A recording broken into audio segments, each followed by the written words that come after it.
Welcome back. Time now for us to get into the news review. We're grateful that you've rejoined us and joining us this morning, as always, on a Wednesday morning, Dr. Kwame Asante. He's a political scientist and director of the Center for European Studies at the University of Ghana. He joins the conversation. Good morning, Doc. Good morning, Ben. Good morning, Sweetie. Good morning to our viewers. Doc, I know you have a lot to say about yesterday's conclusion of the day in Parliament, but maybe that will be included in your 2-minute take, but take us away. What's on your mind? I think all that I wanted to say yesterday, I said them on Ben's program. Right. So the little that I have is that if you look at how far we have come as a country in terms of our democratic development, it's my prayer and my appeal to people that let us work to maintain this democracy at all times.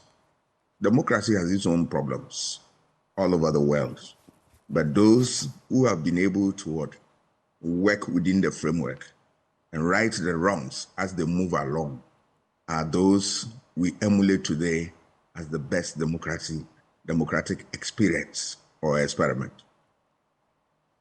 I am praying and hoping that our leaders, political actors, electorate will always have at the back of their minds that, yes, even though democracy does not deliver all that we expect from them in terms of dividends, but for me, it is the only game in town. All right? Any other route will not lead us well. That's my humble submission this morning. Thank you so much, Dr. Kwame Asante. Let's get right into the newspapers. I have the Ghanaian Publisher. Let me start from there. Afenyo Markin to trigger recall of Parliament reaffirms commitment to peace. Attorney General defends constitutionality of MPs retaining seats. Ghana to bag $5 billion from green gold annually. And on election 2024, Adaklu residents better off with NPP, according to Dr. Mamudu Baumia. Let's get into the newspaper now and get some details on these stories and then come to you for reflection. I'll start from the Attorney General's defense of the constitutionality of the MPs retaining their seats. Now, the Attorney General and Minister for Justice, Godfrey Yeboadame, has stated that the decision of a sitting member of parliament to contest a future parliamentary election under a different circumstance other than on the tickets on which he or she got elected to serve in the present parliament should not lead to the vacation of his or her seat in the existing parliament. Now, the Attorney General, Godfrey Yeboadame, took this position in his statement of defense in the case of Alexander Afenyo Markin versus the Speaker of Parliament and the Attorney General, which was filed at the Registry of the Supreme Court on Monday, 21st October. So the Attorney General is also weighing in on the conversation. Let me do two more stories in addition to this, and then I'll come to you, Doc. Afenyo Markin to trigger recall of Parliament. This was going around yesterday. The majority leader and MP for Ifutu, Honorable Alexander Afenyo Markin, has announced plans by NPP caucus to trigger a recall of Parliament today, that is Wednesday, October 23rd. Quote, God willing, tomorrow, which is today, the majority will trigger the recall of Parliament because of the actions of the Speaker undermining parliamentary work so that the economy will suffer. And so we will trigger the recall of Parliament and we will see what he, which is Bagbin, will do. A court has ordered you to take action and you're going around the issue. Meanwhile, he's not Parliament, so we will trigger a recall. Okay, so Afenyo Markin is saying they'll trigger a recall today. We'll be monitoring and see where that goes. And one more story, Ghana to bag $5 billion annually from green gold. I think we did this yesterday as well. Ghana stands to rake in some $5 billion annually from the green gold agenda spearheaded by the executive of GAFTRAM. And according to Professor Samuel Ato Duncan, that's the president of the General COA Research and Manufacture Limited, and the president of Green Gold for Ghana, quote, we expect this to generate over $5 billion annually, which is more than that of our proceeds from the cocoa industry, he said. You can pick a copy of this and read for yourself. Let me just chip in. IEA wants Newmont's Achim gold mine sold to local investors. And that story about Newmont's preparing to hand over their mines or their business to some Chinese investors. And this has started happening all the way from last year, where they asked for bids, but no local investor actually could mobilize the money. But now IEA is questioning the government on why they are selling this on why Newmont, or they have allowed Newmont to sell their mines to Chinese investors. But Doc, your take on these three stories? I'll look at the direct call of Parliament by Antonio Marken. My first question is that why are we where we are now? The second is, if we want to get out of here, is it a way out? Right. Why we are where we are, we know it too well for me to recount it here. But why do we want to, the second question, why do we want to be here? You know, it's a problem. It's a problem in the sense that, look, this is not the time for Mr. Afenyo Marken to say that, look, we want to trigger a process like this. This is a time to jaw. This is a time to talk to each other and find an lasting solution to the problem. If you want to trigger such a process, you get another response from people that, well, if you are successful in getting the speaker to Parliament, what about the speaker also tells you that I am awaiting the determination of the issue by Supreme Court? We come back to the same point. So I believe that the best way out is for the two leaders of the House sitting and meeting each other to discuss the way forward. But to go and trigger this process, which is not wrong, is part of their rights, but in politics, it goes beyond rights. Consensus building is the key in matters of this nature. So this is what I would say. Yeah, because the party has more to lose when this process that they want to trigger tend to have a boomerang effect. To be on them. So they need to tread cautiously. Right. Yes. I think this is all that I have. Okay. Yeah. Are you going to another story, or should I add more stories to it? Please add more. Okay. So let me get into a bit of the story about IEA wanting Newmont's Achim gold mine to be sold to local investors. For context, so the Institute of Economic Affairs has urged the government to consider local investors for the sale of Newmont's Achim gold mine when the lease with the company expires in January next year. Citing national security concerns, the Institute advised that the government's limited foreign investors' stake in the critical mineral sector to safeguard the country's economic interests and national security. It has therefore cautioned against a planned sale of the gold mine to Xinjiang Mining Group of China for $1 billion USD, as reported on the Business Times on October 9, 2024. Let me run through the rest of the stories here. Stakeholders' involvement in preventing cocoa is key in preventing cocoa smuggling, according to Cocoa Board. AMA partners Das Biogas Limited to generate eco-friendly, cost-effective renewable energy. National Health Insurance Authority settles more than 800 million Ghana cedis debt to service providers. Let me get a bit of this. The National Health Insurance Authority says it has settled outstanding debt owed to health service providers on the scheme. Now, Dr. Dakosa Abuaje, that's the CEO, said the claims had been settled up to August 2024, with some additional payments made in October 2024. And he made this known at Djuaboso in the Western North region, where the authority inaugurated its new district office on Thursday. Next of kin, a deceased bank account holder is not automatic beneficiary, says the Bank of Ghana. This is important. Now, did you know that if you are made the next of kin of a bank account by a friend or relative, you do not have automatic access to funds in the account should the account holder die. Well, according to the Bank of Ghana, the next of kin is only a nominee of the account holder who serves as a primary contact in the event where the bank is unable to reach the account holder. That clarification is important. These are just some stories here in the Ghanaian Publisher. On the back page, Works and Housing Minister urges surveyors to address financing gap in construction sector. We brought that story to you in the news. Group of university lecturers denounce UTAG's strike. Well, it is in the fight against Galamsey. But that's it for the Ghanaian Publisher.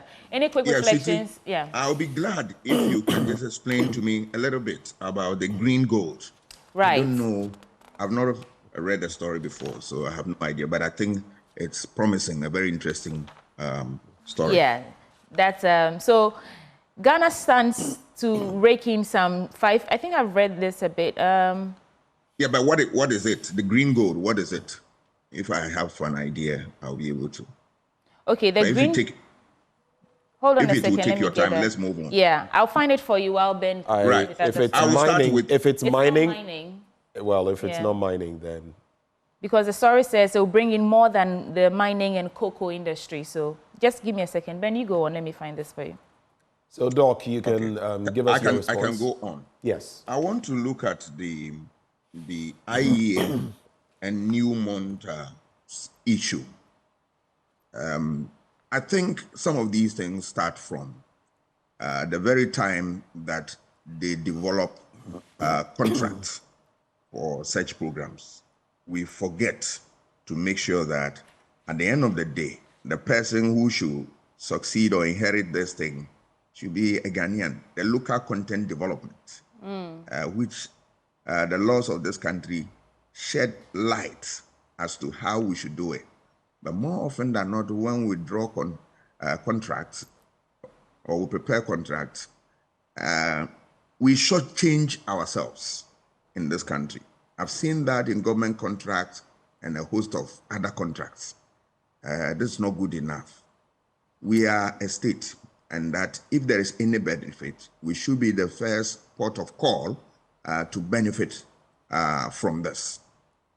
So I am also wondering why we will not be able to take advantage of it. Okay. What is also interesting is the fact that when the Newmont company, when they advertised, we didn't get a single Ghanaian who showed interest. Is it the case that we don't have such people who have the wherewithal, the financial wherewithal, to marshal all the financial resources to be able to get this and make it a local content program? Look, $1 billion US. No Ghanaian company could do that. Yes, but you are not expecting only one person to be able to do this. Yeah. It can be a group of businessmen coming together to look at this. It tells you that we have not developed businesses to the height that they can really be on their feet to engage in such activities to get businesses for us. This is the time for political parties who want power to think about developing people than destroying businesses in this country.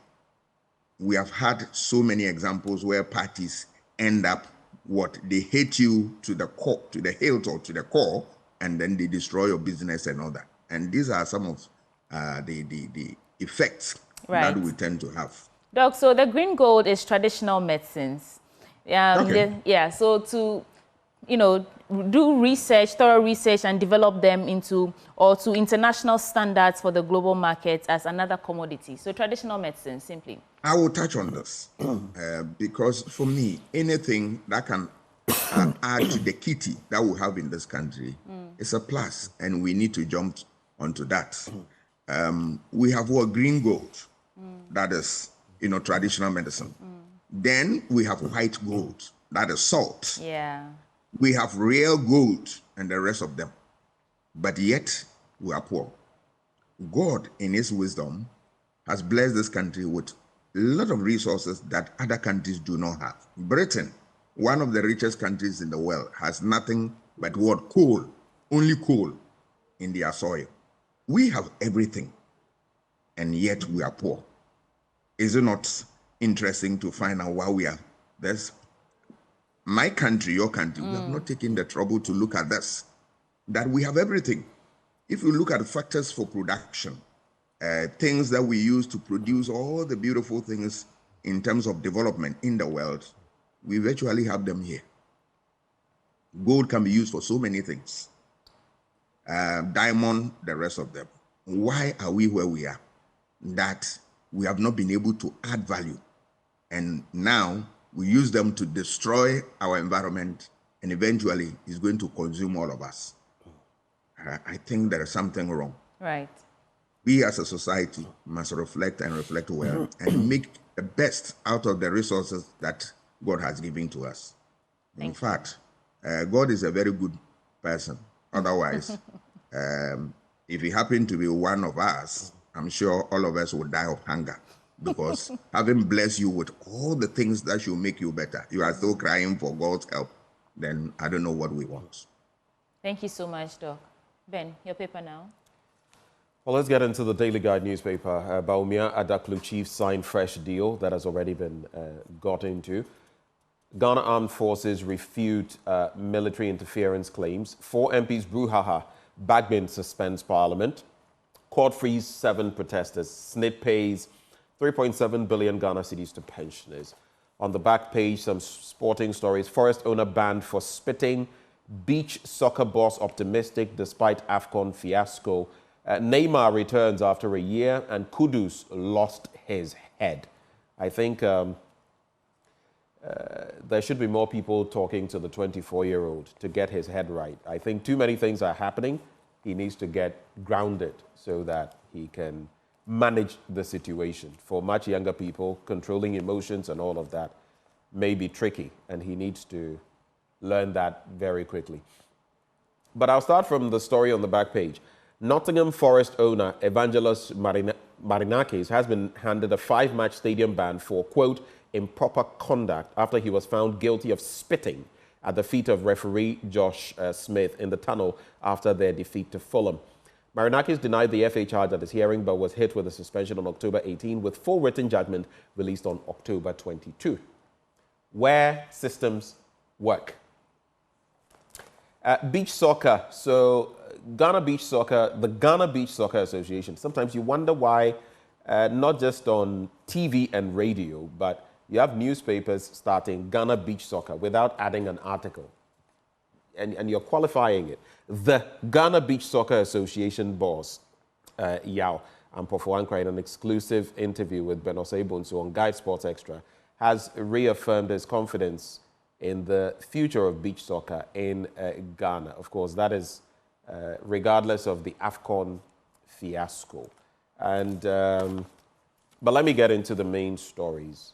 So 4 MPs brouhaha on page 3. The Speaker of Parliament, Alban S.K. Bagbin, Sumana Kingsford Bagbin, has announced the indefinite adjournment of Parliament following the Supreme Court ruling and concerns about the current quorum of the House.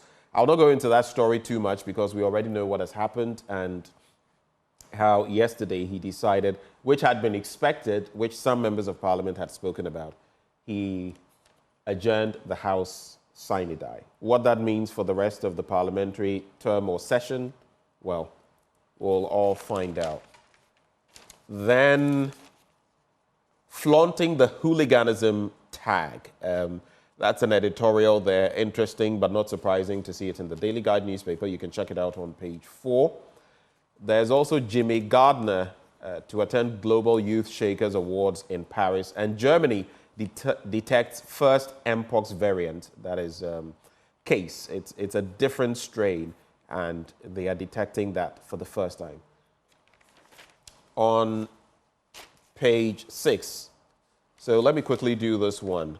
The Ghana Armed Forces have refuted media reports suggesting that military personnel were deployed to the Grand Arena of the Accra International Conference Center to interfere with parliamentary proceedings during the 5th meeting of the 4th session on Tuesday, October 22, 2024.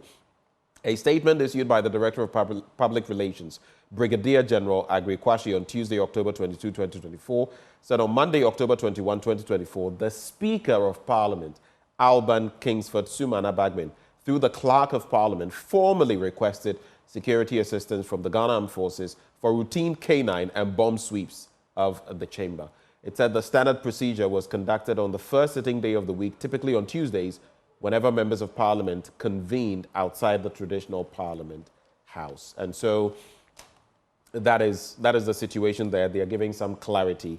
And SNIT paid 3.7 billion to pensioners during the third. So they are saying that they paid that amount as pension benefits during the third quarter of 2024, and they are expected to pay about 4.8 billion Ghana cedis by the end of the year. Any reflections on any of these stories? And then we move on. Doc? I will look at the Ghana Forces story. It's good that the Speaker made that prior arrangement before the day. And when they came also, we saw them. But I want to tie this one with something that none of the papers has featured it. And what is it? It's Ghana Forces were officially invited to come and take charge of the security or even support the security system that was in place. Then my question is, who invited the MPP supporters to the place? Who? That is a difficult one, because our reporter indicated that a lot of them had shirts referencing Nsawam Edwajiri, and that they had been bussed there. We couldn't get to confirm from the Nsawam Edwajiri MP, Anodompre, about the situation. At least I couldn't, and at the time I was watching, Kweku Asante, our parliamentary correspondent, was not able to do so. To find out from him, because he's a leader, one of the leaders of the MPP, how all these people, hundreds of them, the last time we looked, about 300 of them got to be in the precincts of, Parliament. No one knows. Yes. Let's, for purposes of conversation, let's assume that somebody did. We don't know that person, but within the MPP. Why? A matter of this nature, you send supporters to do what? Yesterday, I was looking forward to seeing them to do what, the reason why they brought them there, to execute that. Because yes, you came to Parliament to do what? Very shameful. Because if NDC had done the same thing, the story would have been different. And I believe that matters of this nature, this, necessary partisan position that we take on things, it doesn't help anybody. It doesn't. Because I don't know the role that they play. Meanwhile, this Parliament had issued a statement prior to that day about security arrangement and the public, in public gallery and all that. So why? If other parties also decided that, or even ordinary Ghanaians decide that we are also going there in our numbers, what would have been the situation? Whoever did that must bow his or her head in shame. And that we will not countenance that. We want to save our democracy. When there are problems, leaders will sit and talk. Ben and Sweetie, I've worked in Parliament as a reporter. So at least I'm conversant with some of these things. That anytime there is trouble, the leaders plus the Speaker, they find lasting solution to that. So I don't expect this type of approach, sending people there to do what? Later, the Speaker has given his ruling. Yes, whatever was on their minds, they should have gone ahead to tell the Speaker. Did they have that courage? Did they have that courage to do that? And we don't work in a democracy like that. We don't. It's next to violence, and we don't want that. It's a shameful act, and it should not be repeated. Thank you, Doc, for your reflections on these stories. Okay, I'll do my last paper now. That's the Daily Searchlight. No Parliament until further notice. I think we've dissected this enough. But, Doc, I do want to ask, did you get the clarity from the Speaker yesterday on exactly why? He didn't say that he's adjourning Parliament and then added a condition that until something is done. You just said indefinitely. So did you get that No. clarity as to why exactly? Did he say, is it because of the injunction? Is it because of the public interest in the matter? Did you get that clarity on why the Speaker? I got that. What did you get said from that, it? look, per the standing orders, I've forgotten the relevant portion that he quoted. 104 and 102. Yes, one of it, you need a quorum, and that guy is the quorum. Yes, the quorum, you need that. But the quorum is, I think, 1/3. But if you need a decision to be taken in Parliament, then you need half of the members in there, and he didn't have them. People were wondering how he came. He didn't say how many people were present in Parliament yesterday. No, he said that there is an office, I've forgotten the name of the office, I think table office. Yeah. Right. The table office are those who take data on those who go to represent in Parliament. That every attendance, the table office furnish him, I'm sure, with the attendance list and the number. So he was speaking from a point of information. Okay. The table office, that's what they do.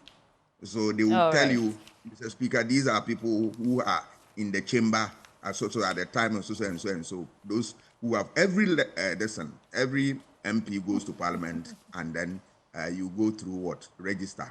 You go and register that you are present and all that. So he had that information, because if he had gotten it wrong, the NPP group would have challenged that. That's true. Okay. Yes. So that is the clarity again. And then when they say Synodine, what it means that Parliament is adjourning without fixing a date of return. Exactly. That is what it means. That is indefinitely.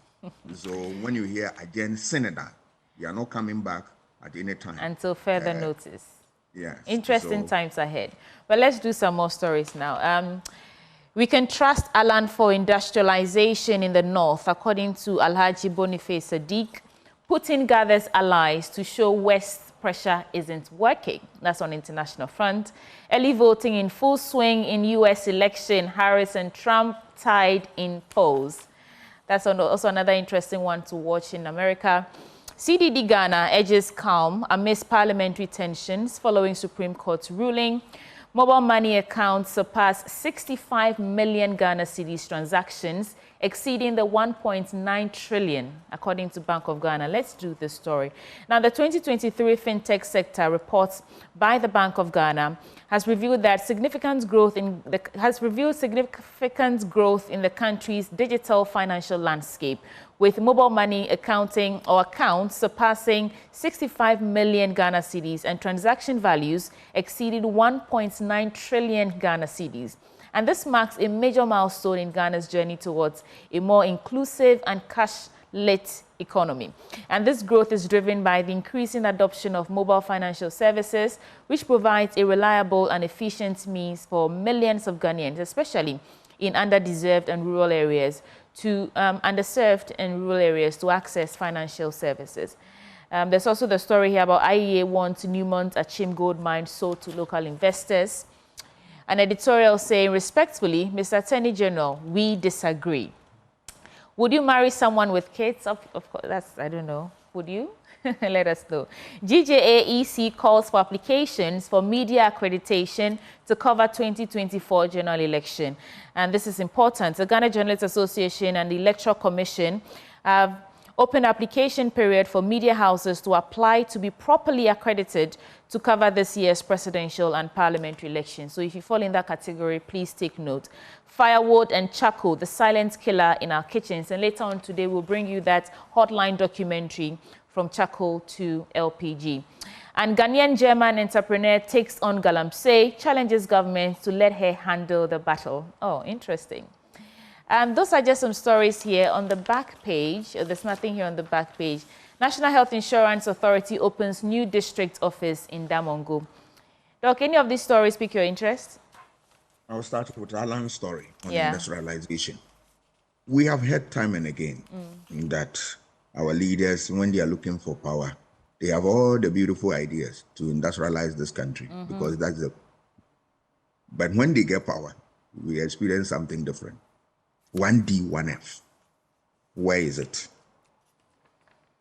Simply because we as the electorate and citizenry, we have not taken the trouble to look at what they promise and match it against what they deliver.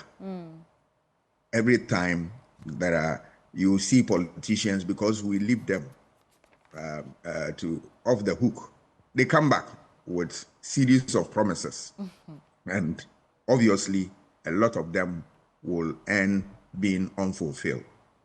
This is a time for us to change the status quo and make sure that what they promised us previous campaign, we want to see whether they've been actualized or not, so that we can take a decision. So I'm urging voters that when they come to you with promises, all parties, not only the butterfly movement, no, but all of them, all the parties, when they come, ask them, those who had opportunity to rule, who had opportunity to campaign and then got power, you ask them, where did you go from your promise? Then you are able to what? Interrogate the issue and make informed decision.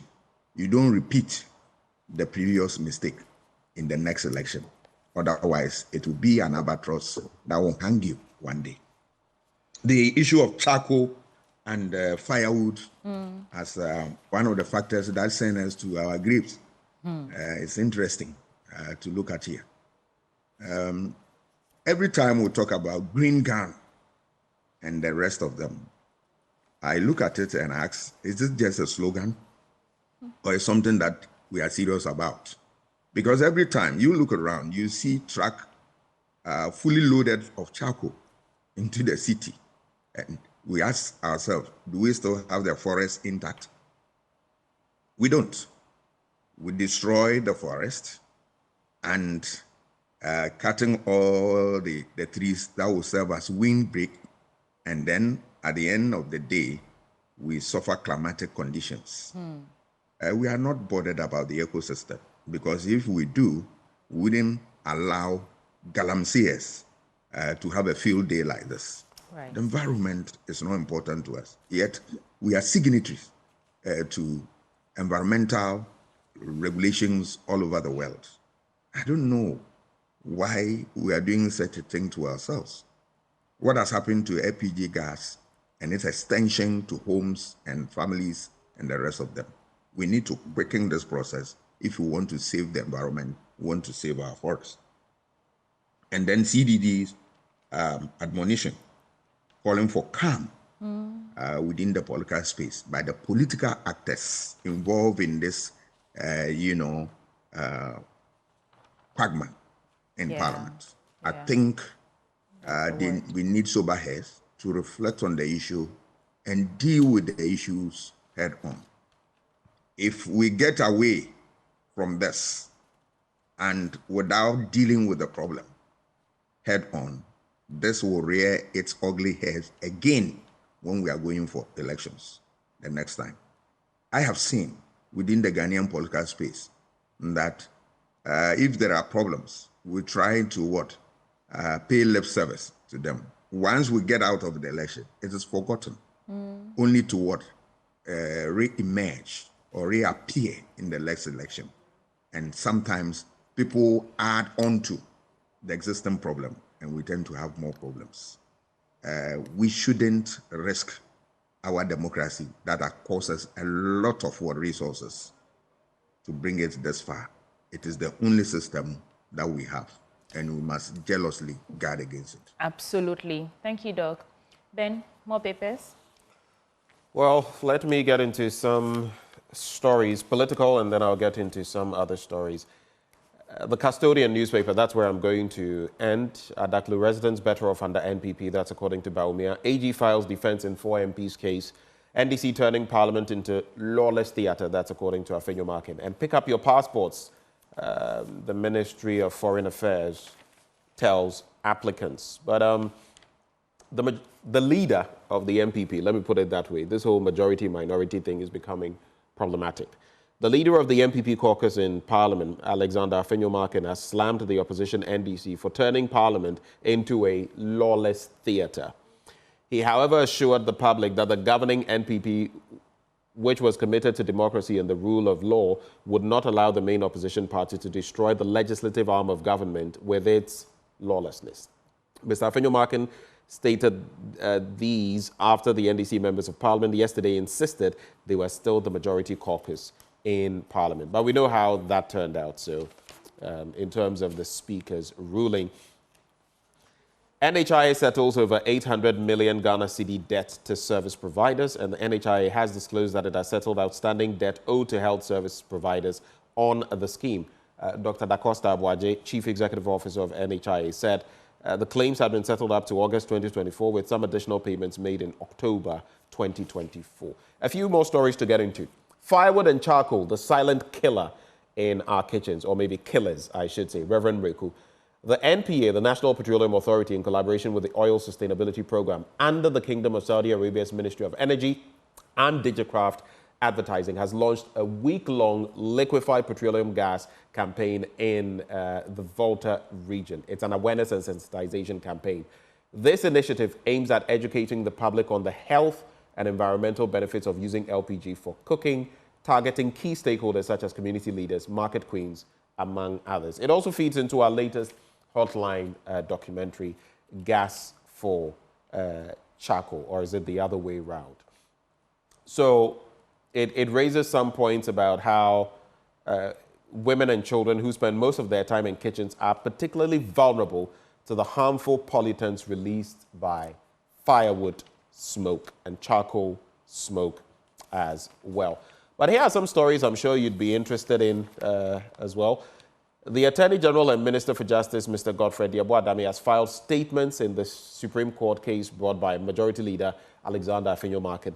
The Member of Parliament for Efutu is challenging the decision by the Speaker, Alban Kingsford-Bagwin, to declare the seats of 4 members vacant after they filed their nominations. As the second defendant in the case, the AG filed a statement yesterday in which he argued that the 1992 Constitution does not require MPs to vacate their seats if they file to contest a future election as an independent candidate or under a different party's ticket. So he's also given his reaction to the matter. I'll end with these ones on the entertainment front. Ghanaian laws only apply to the poor. That's according to musician Kwabena. And Efia Odo, Ghanaian socialite, actress Efia Odo says, "I'll never submit to a broke guy." That's Efia Odo. Born Andrea, or the Spanish comes in sometimes, Andrea Owusu. And she has stirred up some angst on social media in a recent episode of a popular podcast, Rants, Bants, and Confessions. She says she will never submit to a broke guy. I guess the internet will have receipts. Dr. Kwame Asante, any thoughts for us on these stories? Yes, I will touch on that human interest story from Efia Odo. Efia, I respect your view, but there's a price to pay for such a position. So I will leave you with that message. All right. I will look at the NHIS and the way they've settled accumulated debt over the period. It's a good thing, but we have to strengthen the institution to be able to do more and then expand it to cover other areas of health so that people can really have access to health care. And that is the way to go. Applaud them for the good work done. But as children of Oliver, we want more. And we want to see more improvement and more support so that our people will have a sigh of relief. Healthcare is so expensive. But if we cut the expenses, unnecessary expenses that we make in this country, and channel all those things into this type of business, I'm sure the cocoa seller, the wachi seller will be very much happy, and Ghana will be proud as what? A country. Thank you for those thoughts. Maybe I should just leave you with this. Cameroon's Paul Biya, he's been in power for how long? He's only the second after Teodoro Obiang of Equatorial Guinea. He's 91, and there have been a lot of rumors about his death. Recently, he showed up at the Yaoundé airport and all of that. But I ask myself, I mean, this guy is the second president of Cameroon. He's been prime minister. He's been second. Let me just check how long he's been in power. I think, since the 80s. Yeah. He served as the second president of Cameroon since 1982, having been previously the fifth prime minister of Cameroon from 1975 to 1982. So let's say from 1975, this man has been in power from 1975 to 2024. Sometimes African leaders. Doc, if you have any final words, now would be the time. It's before nothing we go. but power corrupts, and power corrupts absolutely.